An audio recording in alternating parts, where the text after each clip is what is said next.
I was nothing more than a lowly palace maid, sweeping and scrubbing the floors of the imperial harem, when the drunken Prince Roy set his eyes on me and insisted on dragging me back to his manor. Princess Roy, humiliated beyond measure, wasted no time, right there in the palace. She begged the Empress for a bowl of tangerine soup and forced it down my throat. The medicine was brutally potent. It didn't just bring my monthly cycle on early, it sent me into a hemorrhage so severe I nearly bled out. I barely survived. By the time I'd recovered enough to stand on my own 2 feet, Prince Roy had already moved on to some new conquest, casting me aside like yesterday's trash. But lately, some scheming bastard whispered poison into Prince Roy's ear, suggesting he gift the crown prince a concubine who could never bear children, just to spite him. You see, while Prince Roy was busy spreading his wild oats, his bastards nearly numbered 10. The crown prince hadn't produced a single heir, and that very fact had put his position as heir apparent on shaky ground. The crown prince's brothers had been stirring in recent years, growing restless and ambitious. Prince Roy was one of them, though he was a useless fool, and his advisors were positively wicked. They cooked up this scheme of gifting the crown prince a concubine, whether the crown prince betted her or not. They could use the crown prince as impotent as their rallying cry to drag him down from his position. When word of this reached the manor's inner quarters, everyone except Princess Roy was thrown into a panic. Every woman feared being chosen, because once you stepped into the Eastern Palace, you were as good as dead. In the end, they picked me. The moment Prince Roy laid eyes on me, he froze. My manor actually has a beauty like this. Why was I never told? His voice rose with indignation, and he slammed his fist on the table. That wife of mine must have hidden her away. Choose someone else. There's no way I'm letting a beauty like this go to the crown prince. Your Highness, please calm yourself. Lady Yun here is the most suitable candidate we have. First, her looks are striking enough that outsiders will believe you genuinely have the crown prince's best interests at heart. It will lull him into complacency. Second, she's merely a palace maid with no family connections, so she can offer the crown prince no political advantage. And most importantly, she was given the tangerine soup. She cannot bear children. I bit down so hard on my lip I nearly drew blood, feeling as though I'd been stripped naked and thrown into the middle of the street, burning with shame and humiliation. But I kept telling myself, endure this. Soon, I'll escape this hellhole of Roy Manor. Between a beautiful woman and his grand scheme, Prince Roy chose the latter. But on the way to the Eastern Palace, he couldn't keep his hands to himself. He grabbed my hand, stroking it over and over, murmuring sweet nothings as if I were some naive little girl who'd never known the world's cruelty. I kept my head bowed, feigning shyness, but really, I was just hiding my disgust. A man's lips are the devil's lies. If not for Prince Roy getting drunk and dragging me back to his manor, shaming Princess Roy in the process, would I have suffered so much in that household? Princess Roy had a narrow heart. Even after Prince Roy had forgotten me entirely, she still nursed her hatred. In the manor, she never needed to lift a finger herself. One look from her was enough, and the servants would dock my allowance and rations. Now that Prince Roy planned to exploit the end of the crown princess's mourning period to send me over and spite the crown prince, Princess Roy was overjoyed. But she had too many thorns in her side, and after all her picking and choosing, I was the only one who fit the bill. No family, no children, and a servant girl who'd been dosed with sterilization soup. As for me, well, what difference did it make where I ended up? One place was as good as another. Prince Roy kept rattling on about the crown prince's failings. My men have done their research. The crown prince is all show and no substance. He puts on this act of diligently handling state affairs, and now he's using the crown princess's mourning as an excuse not to touch a single woman. It's all just to hide the fact that he's impotent. The more Prince Roy talked, the more convinced he became of his own reasoning. Finally, he said magnanimously, Yunner, just stay in the Eastern Palace for a while. Once I succeed in my great endeavor, I'll personally come to bring you back. Looking at Prince Roy's face, that expression of a man who genuinely believed he had what it took to be emperor, I had to fight back the urge to roll my eyes. I merely tugged at the corner of my mouth. Let him think whatever makes him happy. When we arrived at the Eastern Palace, he dragged me before the Crown Prince and sang his own praises at length. I stood off to the side, listening, and I was this close to scratching my head in sheer embarrassment. "I'm sorry to trouble you, fifth brother, over that matter with the nunnery, and you even took the trouble to personally deliver a beauty," the Crown Prince said, his voice unhurried. "Impossible to read. As long as you like her, Crown Prince brother. You know, this position of heir apparent, it's not just about virtue and ability. Being able to produce a son matters quite a bit too." The Crown Prince let out a cough. "Fifth brother speaks sense. Well then, to not waste your kind efforts, shall I have this beauty you've sent serve me tonight?" "There's no need to rush that," Prince Roy blurted out, then immediately regretted it as the Crown Prince gave him a long, curious look. "What I mean is, you placing such importance on the little concubine I sent over. It's truly overwhelming for me, listening to them go back and forth. I felt even more certain of my private assessment of Prince Roy. Utterly useless." The moment Prince Roy left, I dropped to my knees before the Crown Prince. I declared plainly that I would never do anything reckless, nor would I resort to any underhanded tricks. "I ask for nothing else, Your Highness, only that you grant me some small corner to shelter in. Rise. You're nothing but a sacrifice in all this," the Crown Prince said. I didn't get up immediately. Instead, I kowtowed 3 times. His words were a quiet signal. He wouldn't be angered by Prince Roy's blatant insult. "You'll be housed in Cloud Willow Court," the Crown Prince added. "Since the Crown Princess's passing, the Eastern Palace has been managed by Stewardess Lu. If you need anything, you may seek her out." "Yes, thank you, Your Highness." I withdrew, and a young eunuch was immediately assigned to guide me. When I arrived at Cloud Willow Court, I realized it was far from the Crown Prince's bedchamber, but situated right next to his study. I had brought nothing with me when I left Roy Manor. The silver I'd saved up during my days in the palace had been spent dry during my time in that household. I sat down on the soft couch and let out a long sigh. After all my wandering, I'd ended up back in the palace. And strangely, a faint sense of familiarity washed over me, almost like coming home. Once I'd settled my emotions, Stewardess Lu arrived. "Miss Yun, His Highness has requested you to attend him tonight. I'm here to instruct you on the proper protocols. His Highness hasn't yet assigned you a rank, so for now, I can only spare 1 maidservant for your use." I nodded and thanked Stewardess Lu. Unfortunately, I had nothing of value to offer in gratitude, so I pulled out the only silver hairpin I had left and held it out to her. She declined it and got straight to business. "For a first night of attendance, palace custom dictates you go to the Crown Prince's bedchamber. But His Highness sent word, your courtyard is close to his study, and he can't be bothered to walk all the way back. He'll be coming here directly tonight." After the meal, before the Crown Prince even arrived, people from Prince Roy's estate showed up instead.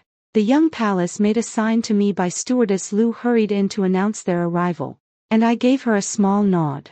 "Let them in." The visitor was a senior matron from the side of the Princess of Roy. In the past, she always walked around with her nose in the air, and today was no different. "This old servant comes on the orders of Her Highness the Princess of Roy, to deliver your luggage, Concubine Yun. Her Highness also said that the palace is not like the prince's estate. If you've lost the very tools of your trade, you might not even earn enough to keep yourself fed." I smiled. Back in the prince's estate, my monthly allowance and rations were always docked and skimmed, so I had no choice but to do embroidery and secretly send it out to be sold for silver. The Princess of Roy knew this well, and she never missed a chance to mock me for it. Now that I, brought back by Prince Roy with his own hands, had been sent to the Eastern Palace like some unsightly, contemptible thing, she must be feeling thoroughly pleased with herself. I curved my lips into a faint smile. All of a sudden, I just felt like needling her a little. "I thank Her Highness the Princess of Roy for her concern. The Eastern Palace may not be as lush and flower-filled as the prince's estate, but it can still afford to keep one woman fed. As for me, I certainly needn't worry about food or clothing. That grand garden of the prince's estate must cost no small fortune every single day. Surely they wouldn't begrudge me a few coins of silver." The old matron's face turned sour. Concubine Yun, you really are something, I answered, still smiling. Naturally. Otherwise, why would I have been chosen to come serve the crown prince? I suspect I'll only be doing even better from here on out. The old matron let out a direct, contemptuous laugh. You, who drank the decoction that sealed your womb, she didn't get to finish. I closed the distance in 3 quick strides and slapped her right across that wrinkled face. Speaking reckless nonsense. Consider this slap a gift from me, in honor of the Princess of Roy's face. The old matron, so used to lording it over others at the princess's side, actually raised her hand to strike back. But then the crown prince's voice cut through the air. Drag this insolent slave out of here. The hand she'd lifted halfway dropped at once, and she fell to her knees. Mercy, your highness. Mercy. The crown prince strode in, and on that gentle, refined face of his, anger was now plainly visible. Ha! Prince Roy and his wife really are of one mind. The both of them, not only do they like meddling in this palace's affairs, now they presume to discipline the people of my household. The attendants who had flooded in behind him immediately seized the begging old matron and hauled her away. Your highness, please calm your anger. I was just about to kneel when the crown prince reached out and stopped me. Go bathe. I froze for a moment. I'd half expected him to use this as an excuse to be rid of me, this troublesome burden. Quickly, I murmured my assent and let the servants help me bathe and dry my hair. When they moved to apply incense, I declined. I simply couldn't stand those heavy, cloying fragrances. By the time all that fuss was done, the crown prince was already reclining on the bed, lying on his side, a book of miscellaneous notes in hand. Forgive me for keeping your highness waiting. He set the book down and turned his gaze to me. Those deep-set eyes seemed to hold scattered starlight, carrying a tenderness that was hard to put into words. His skin was even fairer than mine, and his bearing was warm and refined, like a piece of jade carved with exquisite care. At this moment, he beckoned to me, and I immediately moved to his side, my heart thudding faster than it should. He lifted a hand and pulled me to him in one motion. His fingertips moved quickly, and everywhere they touched, my skin felt as though it were being seared by fire. The first place his hand settled was my chest, where he even weighed the softness in his palm with visible interest, a hint of satisfaction flickering in his eyes. Fifth brother wasn't exaggerating. The figure is indeed enticing. At that instant, my ears seemed to ring with a loud buzz, and I was so mortified I wanted to crawl into a crack in the floor. Let me see if the rest of you is as honest as he claimed. As he spoke, his hand drifted lower. Everyone agreed that the crown prince was benevolent and kind, but no one had ever guessed he could be so brazen in private. Fifth brother really is an honest man. I heard him let out a low chuckle above my head, and the heat in my cheeks climbed higher. It was true, after entering Prince Roy's estate, I had never once been favored by him. That household was overflowing with beauties, let alone the new women who'd just arrived. Even the ones who'd borne him children couldn't get a moment of his attention. Why would he ever remember a woman he drunkenly brought back from the palace one night? Well then, I'll gladly accept this gift. The crown prince's words were gentle, but his actions were the exact opposite, fierce, urgent, hungry. It was plain to see he'd been starved for a long time. In the end, by the time I was too exhausted to even cry out, my eyelids were so heavy I couldn't muster the strength to lift them. But when he rose from the bed, I couldn't very well just lie there, it would be improper.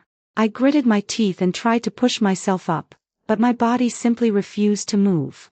In the end, the crown prince had to scoop me up and carry me to the side chamber for a bath. When I was lowered into the tub, the scalding hot water washing over me finally made me feel alive again. I leaned against the edge of the tub, eyes half closed in bliss, and couldn't help but let out a soft sigh. I hadn't even enjoyed it for a moment before the crown prince climbed in after me, and the spacious tub suddenly became cramped. He rested both arms casually on the rim, but his body leaned forward, caging me in. The rising steam and the pressure of his enclosing presence made me afraid to even breathe too deeply, let alone lift my head to look at him. But the crown prince clearly wasn't content to let me keep my head bowed. He took my chin between his fingertips and tilted my face up. The next moment, I felt waves crashing through the tub like a stormy sea, the hot mist thickening and rising, scalding me until I could barely breathe. I felt like prey being cornered, my body tensed with wariness, unable to relax for even a second. And the Crown Prince was relentless, giving me no room to resist at all. By the time it was over, I was so spent I couldn't lift a single finger. A man who'd just been thoroughly satisfied was a different creature entirely. After carrying me back from the tub, he actually produced a jar of medicinal balm and began to apply it to me. "Your Highness, the other places I can endure, but you're far too precious, there's no need to apply it all over for me." I truly used every last shred of strength to burrow into the blankets, curling up like a silkworm trying to escape. But the Crown Prince simply pressed one hand flat against my back, pinned me in place with his legs, and continued his work. Though I'd left the hot water, my soul felt like it was still stewing in it, probably boiled through by now. Since resistance was futile, I surrendered to my exhaustion, breathing in that faint medicinal scent, bitter and herbal like grass, yet cool and crisp like mint, and sank into a deep sleep. Perhaps it was the exhaustion, or perhaps it was that familiar scent of herbs, but I dreamed of the past. I suppose one could say the late Crown Princess and I were actually half-sisters. My mother never willingly became a kept woman, even after she had me. She never once abandoned the thought of leaving. But the little courtyard we lived in was always under strict watch. It wasn't until I turned 5 that a lavishly dressed noblewoman stormed into that yard. My father, standing before his rightful wife, insisted over and over that my mother had seduced him, and that he'd only kept us around out of pity for the child. My mother was sold off. She got exactly what she'd always wanted, to escape that prison of a courtyard.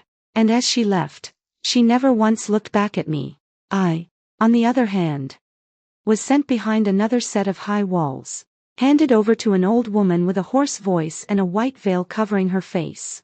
In that place, I had only one name, medicine vessel. Every single day, I was submerged in a barrel of medicinal herbs. Every inch of my skin would split open into raw, gaping cracks. The pain was excruciating, so agonizing that my screams came out like the wails of a vengeful ghost. Year after year, I became a hideous, scar-ridden monster, all for the sole purpose of reshaping my body into a vessel capable of bearing children for the Crown Prince, who had suffered from a congenital cold affliction since birth. Because my half-sister was the future Crown Princess, she needed heirs. But with her precious, delicate body, how could she ever endure such suffering? Then one day, a cool, soothing sensation spread over my burning wounds, bringing me a sliver of relief I hadn't felt in what felt like forever. "It's useless. Tomorrow there'll be new cracks." I didn't want to know who was pitying me, so I didn't even open my eyes. My voice was weak, but flat and calm. Yet the hands applying the ointment didn't stop. They stubbornly continued, covering every wound they could see. A faint medicinal fragrance lingered in the air, bitter and herbal, with a sharp hint of mint mixed in. When I woke again, the sun was already high in the sky. I tried to get up, but my limbs were so weak they wouldn't obey me. I flopped around like a fish out of water for a moment before finally accepting reality. I couldn't move. "Concubine, you're awake." "Concubine?" I blinked, genuinely taken aback. Given my status, being made a mere bed servant, or not given any title at all, would have been perfectly normal. The Crown Prince was generous, granting me the title of concubine. "Why didn't you wake me? Since when is it acceptable for a concubine to still be in bed while the prince is already up?" "The prince instructed before he left that I must not disturb your rest, my lady." Xinger was young and obedient, she truly hadn't called me. I acknowledged this. Just then, I heard a commotion outside, as if many people were coming and going. "What's going on out there?" "It's Eunuch Fu, who serves the prince. He said the prince's bedchamber is too far from his study, so he intends to rest directly at Cloud Willow Court during the midday break. He brought people to set up the study and some of the prince's everyday clothes." I was stunned for a moment. Was the prince planning to stay at Cloud Willow Court permanently? Even if this was all just for show, did he really need to sacrifice his comfort to this extent? "Go fetch stewardess Lu and have her bring the head maidservant assigned to me." Let the prince's people handle the rest. Yes, my lady. The courtyard's cleaning servants were shared, but by protocol, I was entitled to a head maidservant, essentially a housekeeper to manage all affairs. While Xinger went to summon her, I sat on the bed and gathered my composure. My lady, she's here. Xinger called out before entering. I looked up, and when I saw who it was, my body gave a slight tremor, but it passed in an instant. My name is him.A. I pay my respects to my lady. Enrich. From now on, all affairs of Cloud Willow Court will be in your hands. Yes. him.A lowered her head. The picture of obedience. Xinger, you may leave. I have some matters to discuss. The moment him.A dismissed Xinger, she raised her head immediately. Her lips were smiling, but tears were already pooling in her eyes. Yunner, she grabbed my hand, looking me over from head to toe. Thank heavens, you're alive. Just thinner. I smiled. him.A, how did you end up at the Eastern Palace? The news that Prince Roy sent people to the Eastern Palace spread all over yesterday. I knew you were among them, so I pulled some strings to get assigned here. The other maidservants were thanking me profusely for taking the position. I let out a sigh. You really shouldn't have come. You know who I am. This place isn't. Why isn't it? She cut me off. If you hadn't delivered that package in my place, you wouldn't have been cornered by Prince Roy. I would have been the one forced to drink that sterilizing brew and suffer in Prince Roy's manner. How could I just stand by after such a debt? Yunner, you finally turned things around. Turn things around. I gave a wry smile. Seems that way, doesn't it? The prince was to have his midday meal at Cloud Willow Court. When mealtime approached, I was already waiting at the entrance. This concubine greets your highness. The prince stepped forward and pulled me up, his hand brushing the stray hairs from my forehead. The sun is too harsh. Don't wait out here again. Yes, dining with the prince was, by my calculation, a net gain for me. I could enjoy all this fine food to my heart's content while also attending to him. My eager attentiveness drew his gaze repeatedly. I lowered my head, a little embarrassed. Does your highness not care for it? He withdrew his gaze, savoring the fish I'd picked for him, and said nothing. After the meal, the prince sat reading nearby. I picked up a measuring tape and hesitated before approaching. Your highness has been so good to me. I wish to repay your kindness, but I'm not clever, I don't know many skills. I thought I might make you a few everyday garments. Simple ones, easy to wear. A faint curve appeared at the corner of his mouth. His expression was unusually relaxed, even carrying a hint of pleasure. He set down his book, walked over to me, and spread his arms wide. Measure away. At first, it was just ordinary measuring. But it didn't take long for things to change. I was focused on measuring his waist when a sudden force gripped my own, yanking me forward. I tumbled straight into his embrace. Does it still hurt? A voice sounded by my ear, low and restrained. I buried my head in his chest, my voice muffled and small. Your highness's medicine worked well last night. A soft laugh rumbled above me, and then I was swept up into his arms. Then accompany me for a proper digestion. The sun outside was blazing, the summer heat at its peak, and the temperature indoors was no less punishing. A hand, not soft, calloused even, traced over the crown prince's thick, solid muscle, sliding downward slowly, until it found a scar at the small of his back. That scar was long, nearly spanning half his waist, its texture rough and menacing. This scar, something flickered in my mind, but before I could grasp it, my hand was seized and pinned above my head. Then his movements grew fiercer, intoxicating and consuming, until I could no longer think of anything at all. We are weak now, and so we are at others. Mercy. But we will not stay this way. We will grow.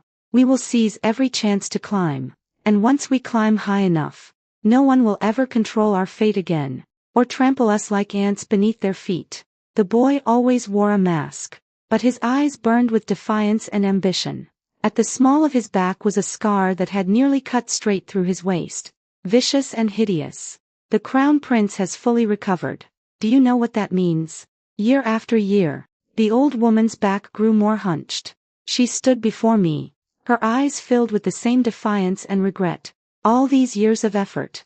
I refused to accept it. But the imperial city was never short of refusal to accept. The cheapest thing within its walls was human life. Next life. Remember to pick better parents. She gripped my chin, forcing the poison in her hand toward my throat. She refused to accept it, but did I accept dying? The one who turned me into a monster still sat high above, draped in silk and luxury, while I was meant to die like an ant. Why should that be? In the struggle, I wrenched the hairpin from her bun and, faster than she could react, drove it into her throat. Even now, I could still faintly recall how scalding the blood was that sprayed across my face. She clutched her gushing neck, wheezing and gasping, fighting to force words out, but no sound would come. You once praised my endurance as beyond ordinary, my will to live as tenacious. In the endless cycle of torment, all sensation in my body faded away, then slowly returned as I adapted. When the flames roared through that remote little courtyard, I thought I had found freedom. But when I pushed open the gate, I realized I had been trapped inside the palace all along. The courtyard was merely a smaller circle within a greater hell. The cold palace burned down, and I slipped in among the reassigned maids, landing in the sweeping detail. From that day on, I never saw that boy again. The boy said that from birth, he was meant to be nothing but another's shadow, alive, yet without even a name. So the crown prince had never truly recovered. He had simply activated a contingency plan. A sudden sting at my fingertip, the embroidery needle had pricked me, drawing a bead of blood. It yanked me back to the present. Afraid the droplet would stain the half-finished pattern, I quickly brought my finger to my lips. A name surfaced in my mind, eyeing. I'm going to start climbing too. Now. Consort Shu. Someone has come from the Empress's palace. She wishes to see you. I turned to see Inshua's barely concealed anxiety. Understandable, the whole court was buzzing over Prince Rui gifting his concubine to the crown prince. A summons from the Empress now could only mean trouble. I smiled. There's no helping it. When the Empress summons, you go. I'll cross that bridge when I come to it. This road was never going to be smooth. After freshening up and changing, I headed straight for the Empress's chambers. Consort Yun, wait outside. The summer heat had grown unbearable, and the stern old matron left me with those words and never returned. Without the Empress's command, I could only stand in the blazing sun and wait. The scorching rays beat down, my head growing heavier and heavier, my body swaying dangerously. Just as I was about to collapse, I was finally allowed inside. Once I entered, I saw that the Princess of Rui was already kneeling in the hall. Your servant pays respects to the Empress. The Empress said nothing, clearly intent on grinding me down. That was fine. My endurance had always been exceptional. Princess of Rui. The Empress finally spoke. When Prince Rui originally asked me for a palace maid, I granted it despite my reservations. You took offense and begged me for a sterilizing draft. I did not refuse that either. And now the two of you send a woman who has drunk that draft to the crown prince, while Prince Rui goes around proclaiming the crown prince impotent. Have I been too lenient with you? The Empress's meaning was clear. She might as well have said outright that they had sent a flower that could never bear fruit, yet her son still watered it daily with devotion. It was an embarrassment to her. Your servant tried to dissuade the prince, but the Princess of Rui shifted all blame onto her husband while painting herself as helpless and aggrieved. I did not summon you to hear your grievances. The Empress cut her off. Since Prince Rui can send people over, I can also decide to have you take her back. Your son has not yet reached the point where he cannot afford to keep a woman and must send her away. The crown prince strode in directly, reaching out to pull me up from my long kneeling position. Mother, where exactly were you planning to send your son's consort? Consort? She is nothing but a lowly maid. The Empress's voice carried her fury. When fifth brother sent her over, I already said she had drunk the sterilizing draft. But he insisted he was concerned for the crown prince's heirs and sent her specially. And now, since when is there a precedent of returning a gift? Mother, are you trying to destroy the brotherly bond between your son and fifth brother? What brotherly bond? The Empress's words were cut off again by the crown prince. His tone was calm, but carried an unyielding resolve. Your son has yearned for brotherly affection since childhood. Fifth brother's regard for family moves me deeply. Please, mother, say no more, lest this precious sentiment be ruined. My eyesight was sharp. The moment the crown prince said yearned for brotherly affection since childhood, I clearly saw the empress's body give a faint tremor. It lasted only an instant, but I caught it. Father is unwell, and I still have pressing matters to attend to. I will not disturb mother further. The crown prince paused, then added, as for the women of the Eastern Palace, there is no need for mother to concern herself. With that, he took my hand and left without looking back. Get back here. No matter how the empress roared, the crown prince did not slow his steps. If she summons you again, send word to me. Do not go alone, lest you be bullied. He pulled me directly onto his palanquin and dabbed at the sweat beading on my forehead with a handkerchief. Seeing how anxious he looked, I gave him a smile. All right. The crown prince escorted me back to Cloud Willow Court before heading off to tend to state affairs once more. The emperor's health had been faltering, and more responsibilities were steadily falling onto the crown prince's shoulders, leaving him busier than ever. Yet those who sought to drag him down refused to relent in their attacks on his lack of an heir, Prince Roy foremost among them. But the crown prince had skin thick as city walls, and he insisted on playing the brotherly affection card, remarking that Prince Roy had far too much time on his hands, spending his days obsessing over the bellies of women in his household. As the elder brother, he claimed to feel nothing but frustration that iron cannot become steel, and so he dispatched Prince Roy southward to inspect the dikes, summer being precisely the season when flooding ravaged the southern regions and hands were scarcest. As for the empress, she had not been idle either. She wanted the crown prince to take another bride from her own family as his successor consort, and she even used the welcoming banquet for Prince Leping and his wife's return to the capital as a pretext to pave the way for her niece. Ordinarily, a lowly concubine had no right to attend such an affair, but with the crown princess deceased and no other women of rank in the Eastern Palace, I could barely qualify as a mistress of the household, and so my name found its way onto the guest list. Determined not to embarrass the crown prince, I diligently studied etiquette under the tutelage of the lady she whom Nurse Lu had summoned. Even though my name graced the banquet list, I was, after all, merely a concubine, representing the Eastern Palace or not. I could hardly occupy the seat of the principal consort. I sat in the back instead.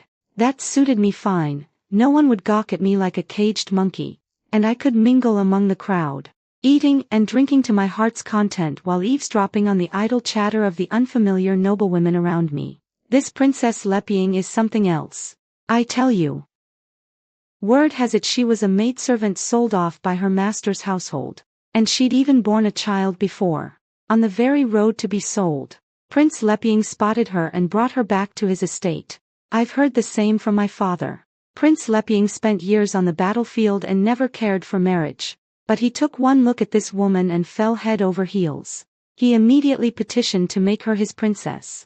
And because she'd borne a child and was a servant, every minister opposed it. He actually got into shouting matches with them right there in the imperial court. Then how did she end up as princess after all? Word is she gave birth to a pair of dragon and phoenix twins, and Prince Leping directly used his military achievements to petition for her title. Truly enviable. Speaking of which, doesn't the crown prince's palace also have a highly favored concubine? I was listening with great relish when, without warning, the conversation swerved and landed squarely on my head. She's nowhere near as fortunate as Princess Leping, I hear. She's the very palace maid Prince Roy once demanded, the one the Empress had given the childbearing draft. And today the Empress has brought her niece along, apparently raised outside the palace and specially fetched back. All for the position of crown princess. I picked at my pastry, lost in thought, so my own father hadn't changed his ways after all. Why wasn't his legitimate wife playing the sell-off game herself? Just as I was musing over this, a eunuch's shrill announcement cut through the air. Her Majesty the Empress arrives. Greetings to Her Majesty the Empress. Greetings to Her Highness Princess Leping. Everyone knelt in formal obeisance. Rise. The Empress's voice was flat, indifferent. As we rose, Many noticed the woman standing beside the empress, and more than a few let out involuntary gasps. Drawn by the commotion, I looked in that direction, and found my gaze snagged by the woman as well. Not for any other reason. She looked exactly like the late crown princess. This is my niece, whom I have just brought back to the capital. Her name is Ning. The empress introduced her. At the sound of that name, I couldn't help but narrow my eyes. A wave of inexplicable rage, a maddening urge to destroy everything in sight, surged up from the depths of my heart. The ladies clustered around the empress immediately began showering Ning with praise, flattering her until she practically floated on air. Auntie, I hear the crown prince's concubine is also in attendance. Ning asked with feigned curiosity. The empress's smile cooled by a degree. Your cousin is being foolish, insisting on sending a mere concubine to represent the Eastern Palace. It's only because the Eastern Palace has no proper mistress right now that they let such cats and dogs fill the role. The empress's displeasure was written plainly across her face. But Ning seemed determined to use this opportunity to cut me down, entirely disregarding who the true guest of honor was. The Ning family has always maintained strict discipline. Surely Her Highness Princess Leping, born of noble blood, must also find such ill-mannered behavior distasteful. Even if my cousin let her represent the Eastern Palace, how dare she not come forward to pay respects to Her Highness? If such a lapse in propriety were to spread abroad, wouldn't it bring shame upon my cousin? She's merely a concubine, best she not embarrass herself before Her Highness. The Empress and Ning played off each other in perfect harmony, laying their contempt and disdain bare for all to see. I myself was once of concubine origin. Princess Leping suddenly spoke, her voice gentle yet carrying quiet steel. Since the crown prince has seen fit to have this concubine represent the Eastern Palace, she is entitled to proper ceremony. I take no offense. Her words carried a subtle undertone of defiance toward the empress, and the empress's face immediately lost some of its composure. Concubine Yun, come out at once, lest people say the Eastern Palace knows no manners. The empress commanded in a low, stern voice. In that instant, I became the focus of every eye in the room. With so many gazes fixed upon me, my heart quickened its pace. The women who had been chatting idly beside me moments ago now looked as if their jaws might drop to the floor, their faces pale with alarm, none daring to meet my eyes. I rose to my feet, walking slowly toward the front, and offered my respects to Princess Leping. This concubine, of the Yun family, pays respects to Her Highness Princess Leping. This concubine's status is humble, and so I awaited Her Highness's arrival here rather than presuming to approach unbidden. I humbly beg Her Highness's forgiveness. My words came steady and unhurried, clear in logic, poised and graceful. There was not a single fault anyone could find. Concubine Yun, raise your head. Princess Leping's voice was warm and gentle, carrying a faint note of familiarity. I lifted my head slowly, and another wave of gasps rippled through the crowd. Those nearest even blurted out, "How can you, mother? This elder sister looks just like you. Could she be the sister you and father have been searching for all these years?"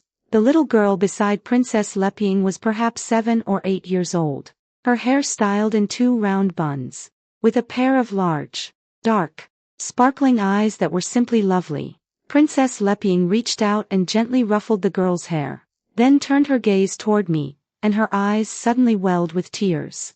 Her voice caught with a slight sob as she said softly, "Mother thinks so too." She dabbed at the corner of her eye with her handkerchief, then offered a tender smile to the stunned empress. "Do forgive me, Your Majesty. I was overcome." Concubine Yun, may I ask how old you are this year? Princess Leping pressed further. The sudden turn of events left me stunned for a long moment. Collecting myself, I replied, "This concubine is 18 this year. Is there a cloud-shaped birthmark carved upon your back?" Princess Leping pressed on, her voice trembling with barely suppressed emotion. The crowd wore varied expressions at this development. Some gaped in astonishment, others burned with resentment. "This concubine does indeed bear a cloud-shaped birthmark upon her back," I answered truthfully. The Princess of Leping walked toward me, tears nearly spilling from her eyes, on the verge of crying out the word sister. when the empress suddenly cut her off. Princess of Leping, you are a member of the royal household. Your every word and action must never bring shame to the royal family. Besides, how could a palace maid who grew up within the palace walls from childhood be such a coincidence? I suspect someone orchestrated this deliberately.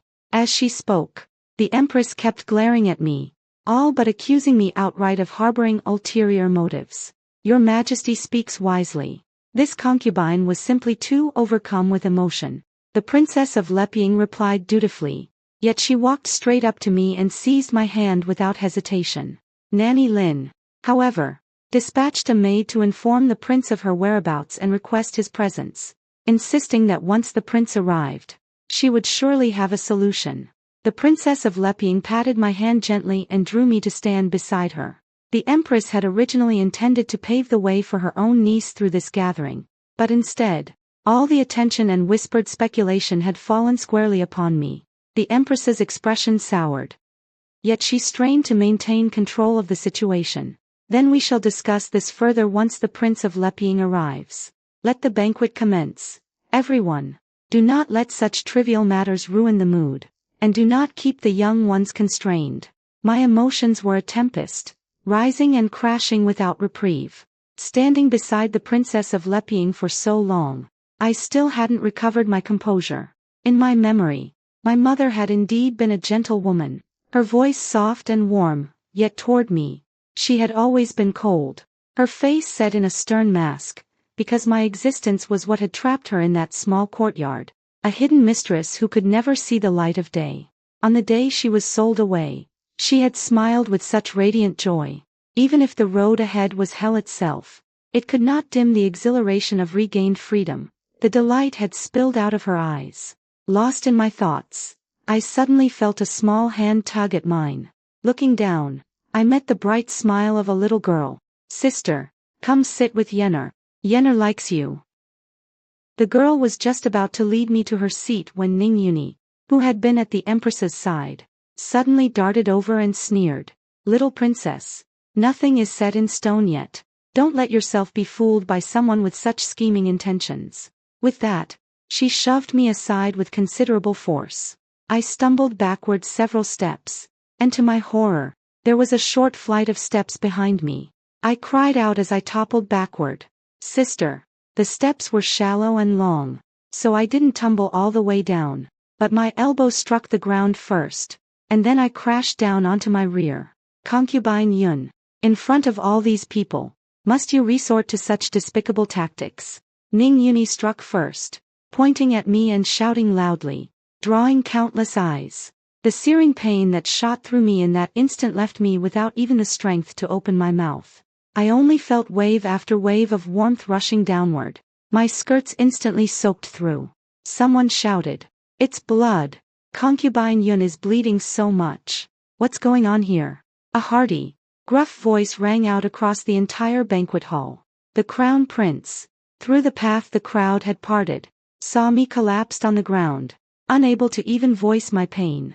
His expression shifted violently, and he rushed over. Yunner, he saw my robes stained crimson with blood, and his normally gentle eyes were instantly overtaken by a wild frenzy. Who did this? Summon the imperial physician.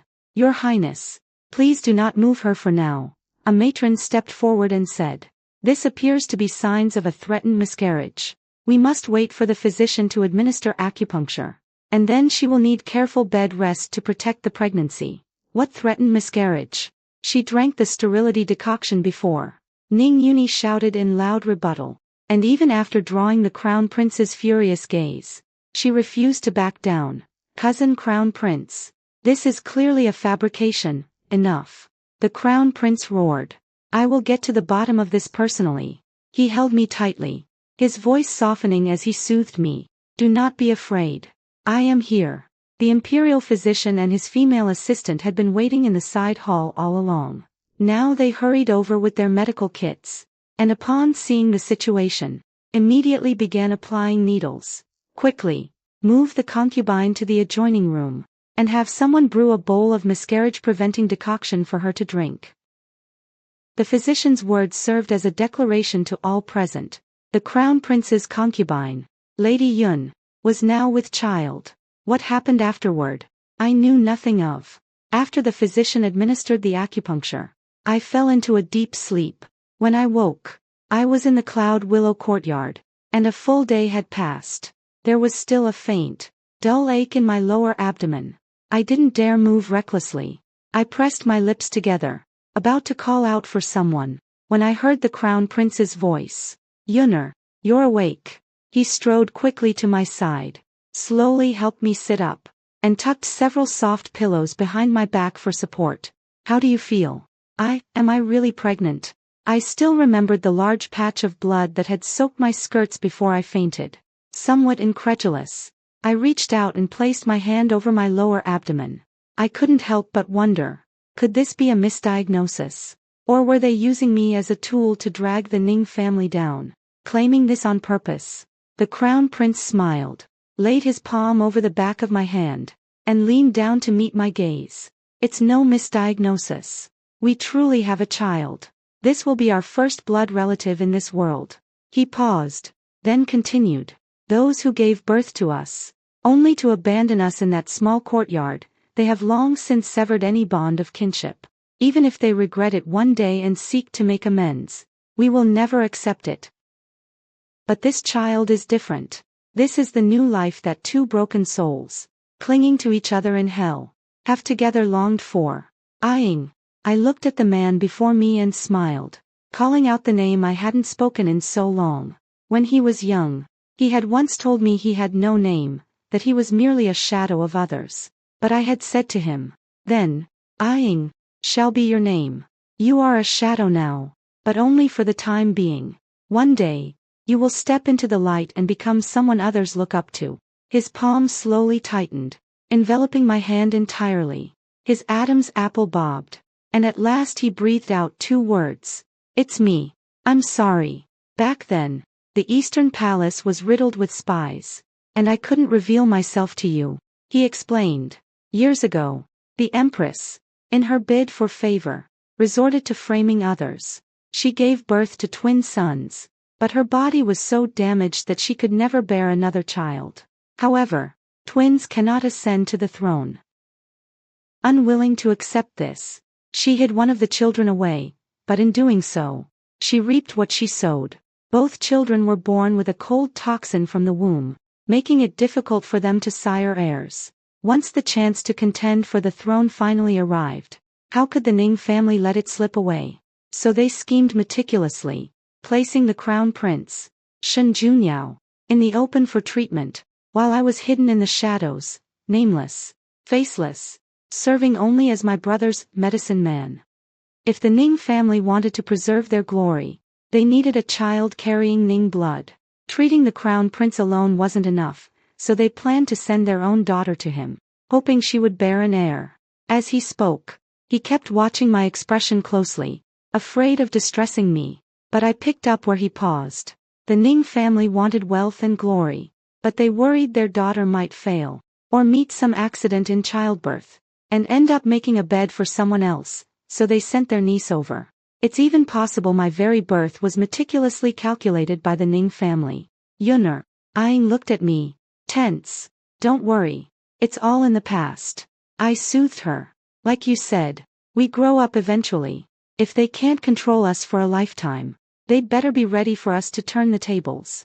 Ying, they can't stay perched up there forever, basking in riches.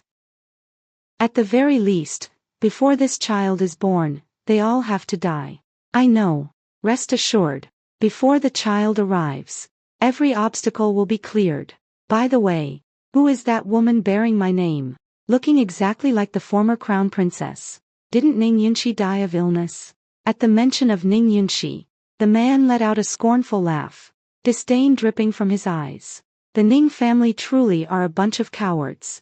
When he spoke the word elder brother, a flicker of pain passed through his gaze, and when Ying brought him up, her voice couldn't help but carry sorrow. He was fighting back too. All along, the Ning family never even intended to let him recover. They falsely announced he was healed, wanting him to dismantle every contingency he'd prepared, especially the surrogate vessels for bearing children. Before he died, He used the torture chamber to transfer the cold poison into Ning Yunxi, so even if she survived, she'd never bear a child of Ning blood. Recalling the past, I could only sigh. In their understanding back then, the prepared surrogate was already dead.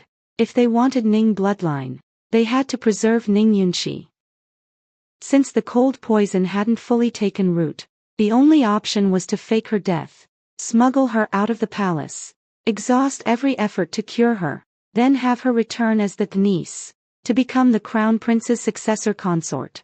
By the time I became Shen Junyao, the Ning family had already laid out their plan. They were as arrogant as ever, thinking a child raised in the shadows, strictly controlled from birth, had no right to resist.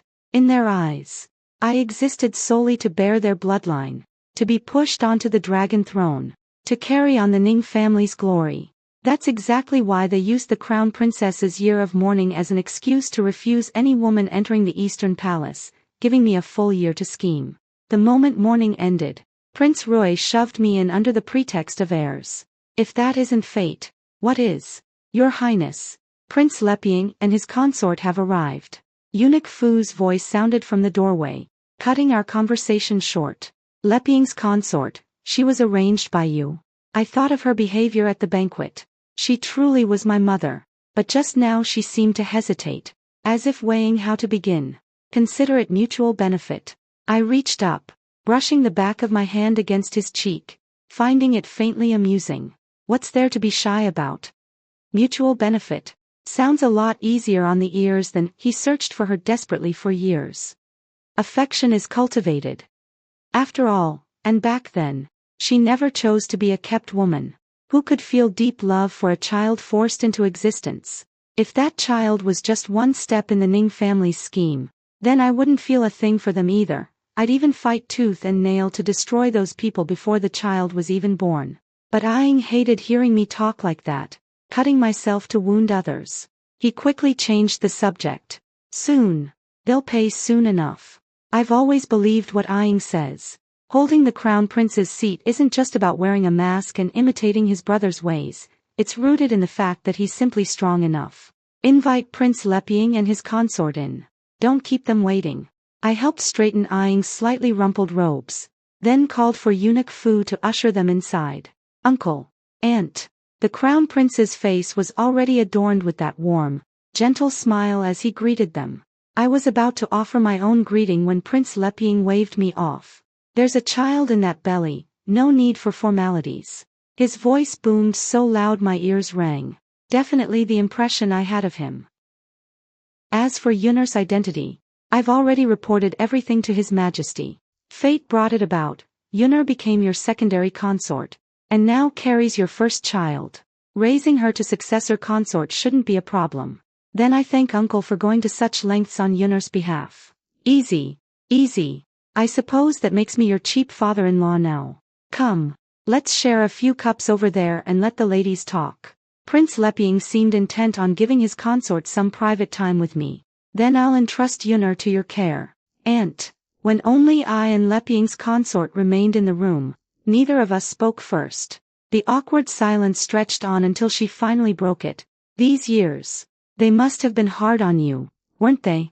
I'm sorry. Those years are behind us. You don't need to apologize. You didn't do anything wrong. Bearing me was never your choice. I cut her off. The real culprits are elsewhere. I lowered my gaze to my belly, a faint smile touching my lips. Let's just wish each other well. They say children who learn to read the room grow up fastest, because everyone gravitates toward safety. So I knew from very early on that my mother didn't like me. My father was warm at times, but he was never truly by my side. And whenever I showed closeness to him, all I got from her were colder, sharper glares and neglect. She only had to go silent with a grim face to make me anxious the entire day. Who doesn't crave a parent's love? A carefree innocence? But I stopped needing it long ago. So, facing this birth mother I hadn't seen in years, even with guilt flickering in her brow, all I had for her was that single wish. Let each other be well. Rest assured. The Ning family won't be kicking much longer. Get some rest. She stared at me for a long while, and in the end, all she managed was that dry, Stiff sentence. After she left, I sat in silence for a long time, feeling utterly drained. The decree naming me successor consort came down quickly. Since I was confined to bed for the pregnancy, I had the crown prince accepted on my behalf. As for the formal wedding, it was postponed until next year, after the child was born. But all the servants in the Eastern Palace had already changed how they addressed me ahead of time. Gifts flowed into Cloud Willow Court in a steady stream. I only had him.A pick out some fabrics. Lying around was boring, so I decided to sew some little clothes for the baby. Your Highness, the Empress has sent a matron to pay a visit, and she's brought along Miss Ning and Lady Ning as well. They say they've come to offer their apologies in person. Shui entered to report. I'm not seeing them, I said coolly. As for the Empress's matron, let her stand outside and take a distant look. I have no desire to lay eyes on such ill-omened people right now.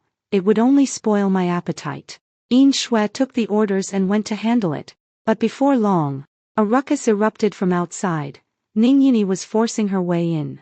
Yet this courtyard had long been reinforced with extra guards by the crown prince. There was no way she'd get through. Cloud consort, you little wretch. Get out here and face me. Ning Yunyi was pinned to the ground by the guards, disheveled and struggling, yet still hurling curses. A bastard like you, putting on airs as crown princess. You're nothing but a vessel to bear the crown prince's airs. I rose and walked to the doorway, my belly already showing a slight swell, and stared down at her as I spat out 2 words. Slap her. Shui stepped forward and struck her left cheek, cutting her words clean off. Then another slap on the right cheek, leaving her curses stuttering and broken. Cloud consort, Miss Ning came here to apologize to you. Aren't you going too far? The old matron sent by the Empress stepped in to intervene, her voice ringing with indignation. She startled me. Slap her too, I said. My gaze drifting to the noblewoman in my memory, the one who had pushed me into hell, Lady Ning. She had aged considerably, though still draped in finery and carrying herself with pride.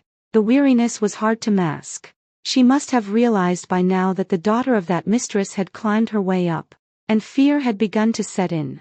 She met my eyes, still trying to maintain the air of a titled lady, but I didn't even wait for her to speak. I turned to the attendant beside me and said, this one startled me as well. Slap her. I am a titled lady of the realm, then drag her out and slap her. The sound of those slaps ringing through Cloud Willow Court was pure satisfaction. When Eunuch Fu arrived at the commotion, he happened to catch the sight of their swollen, reddened faces. He snapped his jaw shut and hurried over. Your Highness, are you all right? Were you disturbed? His Highness gave this old servant strict instructions. I'm fine. I cut him off. I'll have to trouble you with the cleanup. Eunuch Fu. He nodded eagerly. Rest assured, Your Highness, this is well within my wheelhouse. Ning Yunyi's face was swollen from the beating, yet her eyes still burned with venom, fixed dead on my belly. Miss Ning, what are you shouting about here? And daring to glare at Her Highness like that? Careful, I'll have your eyes gouged out. Eunuch Fu barked. You think the crown prince truly cares for you? He's cold even to his own aunt. He only sees you as a vessel for bearing children. Ha ha ha, I'll be waiting to see the day you give birth to his heir. Drag her away. Drag her away. She's raving mad. Ning Yunyi's voice faded into the distance, her venom dissolving into the wind. Is that so? I murmured to myself. But sadly, no one in the entire Ning family will live to see that day. Your Highness, don't listen to that madwoman's nonsense. His Highness's feelings for you. Let His Highness take good care of Miss Ning, I said, glancing at Eunuch Fu. After all, she is his cousin. Do you understand? Understood. Understood. This servant understands completely. Ever since I was decreed the crown prince's successor consort, I'd become the talk of the capital. The crown prince had been rumored in his youth to have trouble siring heirs. Shortly after his first marriage, the crown princess had passed away, and the Eastern Palace had remained without women ever since. Back when Prince Roy had sent that gift to humiliate the crown prince, who wasn't laughing at his expense. No one could have guessed he'd have a child on the way so soon. There were also whispers that I had conceived Prince Roy's child first, then offered myself to the crown prince as a token of loyalty. But before long, the household spreading that rumor had their doors smashed in by Prince Leping's troops directly. And it didn't end there. When the crown prince took the throne as regent and held court, he addressed the slandering officials directly. Lord Wu, I hear your newly taken concubine is the wife of your late brother. Lord Wu, the vice minister of revenue from the Ning faction, went pale with shock. Absolutely untrue. Your Highness. Lord Lu, I hear you have a particular fondness for snatching up pregnant women, just for the pleasure of raising other men's children. Is that true? Lord Lu trembled and dropped straight to his knees. How could this humble official ever commit such a scandalous act? The crown prince's gentle smile vanished in an instant. So you know such acts are scandalous. Then in your eyes, am I the kind of man who would commit such disgraceful deeds? Prince Roy had only just returned from his southern inspection. And already you trample on the dignity of us brothers. You are unworthy of your positions as high ministers of the court. Officials collapsed to their knees across the hall, crying out in unison. The crown prince, please calm your wrath. As for Prince Roy, kneeling at the very front, his face was a portrait of grievance he couldn't voice. I stroked my belly, now prominent at 4 months, and couldn't help but laugh aloud. I was seated in the alcove just behind the dragon throne, inconspicuous, and no one knew I was present for this morning's court. I'd still been asleep at dawn when the crown prince coaxed me awake, saying he wanted to vent my grievances for me, and that without me there in person, it wouldn't count as truly venting them. Your Highness, please have some tea. Yin Shui, alarmed by my body shaking with laughter, hurriedly handed me a cup. Up front, the crown prince was already lashing out with pointed words, all stemming from Prince Roy's earlier obsession with carnal pleasures that had made a spectacle of him before the court. Now that I have an heir, Prince Roy can rest easy and devote himself to official duties, sharing the burden for our father. You did well on the southern inspection. Why not head north on father's behalf to reward the frontier troops? Shen Junyao. You're abusing your power for personal revenge. Prince Roy, predictably foolish, sprang up on the spot. I only just got back. I've lost pounds from exhaustion, and now you're sending me off again. Going alone is indeed taxing. Why not have the Princess of Roy accompany you north, to see to your daily needs? The crown prince gave Prince Roy no chance to argue, settling the matter with a single decision that shipped him off to the frontier. Then came the turn of the Ning family. After all the groundwork laid, it was time to make my worthless father sweat with dread. Our father lies ill in bed, and our mother is consumed with worry, personally tending to his medicine. I am deeply moved. Yet the Ning family, just days ago, spread vicious rumors and insulted the crown princess in her arduous pregnancy, filling me with shame, shame before the crown princess, and shame before Prince Leping's trust. And so, Lord Ning, you once served our father's medicine with great experience. You shall remain and continue to test his remedies, to atone for your sins. This old minister admits his fault, but I am already at this age, comparable to His Majesty the Emperor himself, and truly cannot withstand such torment. The crown prince cut him off without ceremony. Escort Lord Ning down. Inform the Ning household that Lord Ning will remain in the palace from this day forward to test medicines for the emperor. He will not be returning. Your Highness, this is personal vengeance disguised as official duty. Lord Ning suddenly leapt to his feet, only to be subdued by quick-handed attendants and dragged directly from the court. In that instant, the entire assembly fell into a deathly hush. I raised my hand and pressed it against my belly, a radiant smile blooming across my face. Just then, I felt a kick land squarely in my palm, and a small bump rose beneath my skin. Was my child rejoicing along with its mother? After the court session was formally dismissed, the crown prince pushed aside the curtain and came in to support me. Tired, he reached out and gently touched my swollen belly, a trace of worry flickering across his features. Not at all. Your Highness wishes to take me somewhere, doesn't he? He wrapped an arm around my waist and guided me slowly outward. I've wanted to do this for a long time.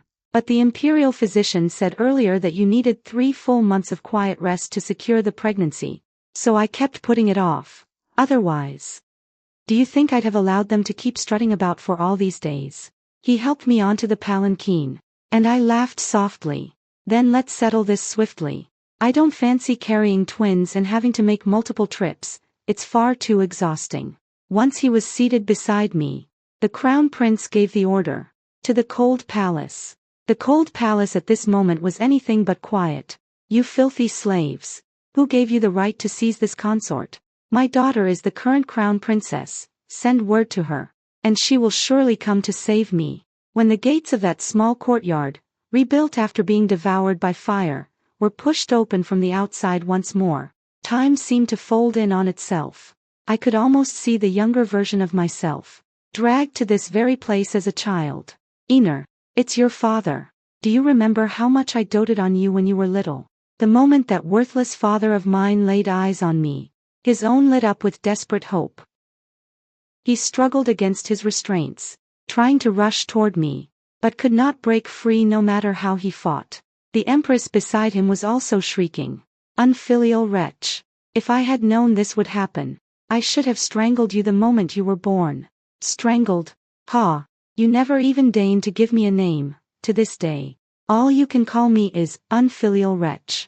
The crown prince's cold smile vanished as he raised his hand and waved. The guards pressing down on them immediately forced each of them toward their respective bathing barrels, the medicinal baths inside still steaming with rising heat, the air thick with the scent of herbs. Ah, I am your own flesh and blood father. Even if you won't save me, at least do it for the sake of the child in your belly, accumulate some virtue. That worthless father of mine screamed. Lord Ning hasn't even entered the medicinal bath yet, and already he's spouting nonsense. I said calmly, did His Highness not make it clear? You and the Empress are volunteering to test medicines for the Emperor's sake. Why be so afraid? It's not as though your lives are at stake. Besides, the imperial physicians are highly skilled. If anything truly goes wrong, they will certainly tend to you without delay. You are so unfilial. Are you not afraid of being struck down by heaven's lightning? The Empress howled. The crown prince shielded me behind him. As the saying goes, example is better than precept. Parents are always their children's first teachers. When one soaks in this medicinal bath, every inch of skin, every single bone feels as though it is being smashed apart, reassembled, torn asunder, and reborn. Such agony. She and I endured it for 10 years. The Empress and Lord Ning are advanced in years and surely cannot withstand it. First, dislocate their jaws, so that their screams don't leak out and make people think there are ghosts haunting the palace. When I finished speaking, I took the crown prince's hand and turned to leave.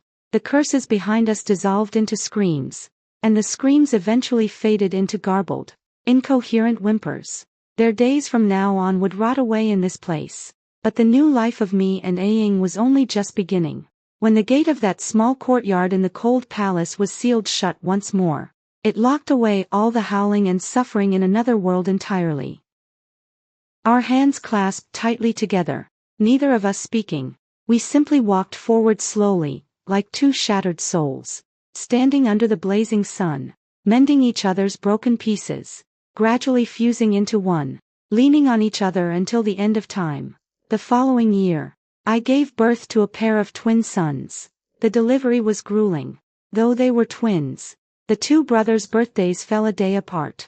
The emperor, gravely ill, abdicated the throne, and the crown prince ascended as the new emperor. The Ministry of Rites no longer needed to prepare for the crown prince's wedding, it was simply converted into the grand ceremony for the emperor and empress.